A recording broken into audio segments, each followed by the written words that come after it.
Thank you very much, District Attorney Harris, and for your courage and for your vision. Wow. This is beautiful to see not only all of you here, but what you represent.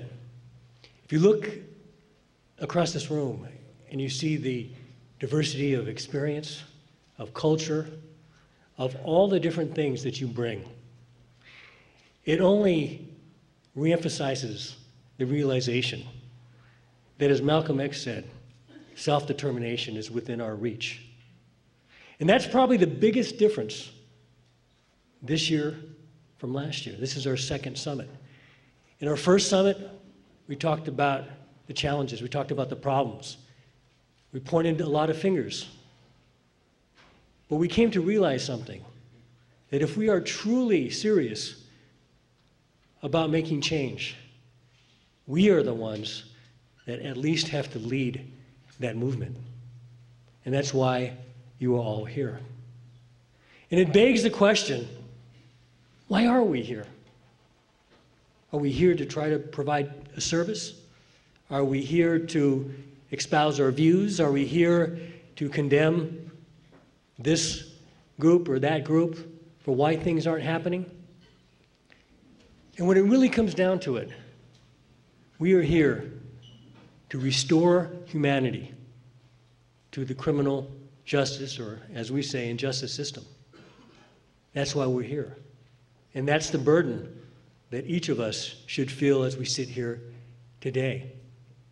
You know, I was in my office about 10 days ago at our juvenile division at the public defender's office, and I met a young man who had just been released from the California Youth Authority. You've all heard the stories about the hellhole of the California Youth Authority. In San Francisco, we've had a moratorium for a number of years. But this young man had been sentenced to the California Youth Authority, had served 7 years there. 7 years. You've heard the horrendous stories of how young people are deprived of education, of food, the basic needs that any young person has, have been denied, despite spending over $200,000 a year now on youth. And upon his release, the only thing that he received was housing. No money, no plan, no mentoring other than the caseworker that was assigned to him in the foster home where he's staying. And he was basically left on his own. And when I saw him at the office and he introduced himself and told me where he had come from, I was surprised because he looked like a young man with a tremendous amount of hope and promise, so much to offer, so articulate. And I saw who was standing next to him, and it made me happy to see that Terry Anders, who is a member of the Safe Community Reentry Council, was with him. Now, Terry runs a program here in San Francisco where he helps individuals who are released from prison to find jobs in the trades. Terry himself, at one point in his life, faced decades in prisons. And as a result of a break that he got, he turned that around and now has leveraged that to be a mentor, a leader for people who are recently released from prison. And Terry was with this young man. I also saw Jack Jacqua, who you may know from the Omega Boys Club. He was standing on the other side of this young man. And Jack had known this young man for many years and was there to support him. Patty Lee, from my office, the manager of our juvenile division, was also there. And I'm not saying that these things alone will make a difference, but this is what we've got to try and do. I'd like to introduce a young man who is here today. We invited him to the summit. His name is Jamar Milton, and I hope he doesn't mind if I ask him to stand.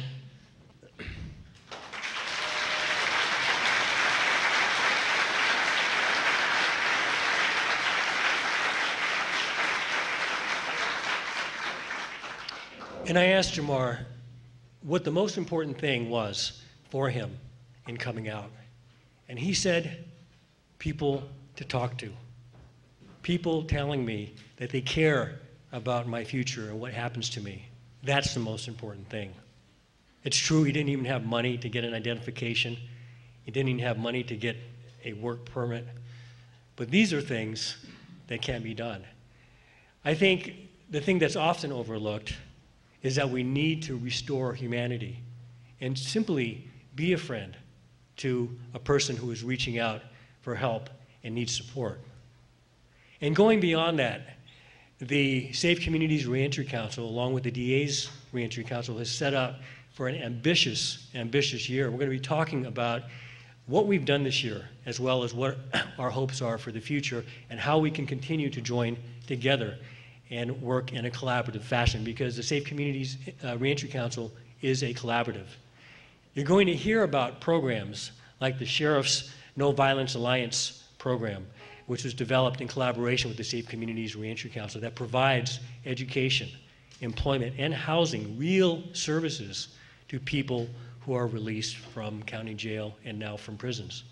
You're going to hear about the incredible work that is being done by different groups in the community who are dedicated and have been dedicated for many years to the work of reentry. Phil Torta is here, who is the regional director for the California Department of Corrections. And he is here because he is committed to reentry and committed to finding new strategies to work with communities like San Francisco who want to invest in reentry as a part of our way of doing business. I wanted to mention that we are today releasing a resource guide. This is a resource guide. It's called Getting Out and Staying Out, a guide to San Francisco resources for people leaving jails and prisons. This is a joint production between the District Attorney's Office and our office, as well as many others who have worked very hard on this directory. This is a complete directory, step-by-step services, which is written for a person who is recently released from prison. And we're going to be distributing these to prisons throughout the Bay Area, as well as in the San Francisco County jails. We're going to be talking about violence prevention. And you hear so much about the need to reduce violence. And the strategies that we're going to be talking about today really are grounded in reducing violence through providing opportunities for people who are recently released from prison, and in that way reducing violence or avoiding it altogether. We also have wonderful speakers who are going to be greeting you this morning. The Mayor of San Francisco, Mayor Gavin Newsom, is here. Supervisor Sophie Maxwell is also here and will be called on to give some remarks.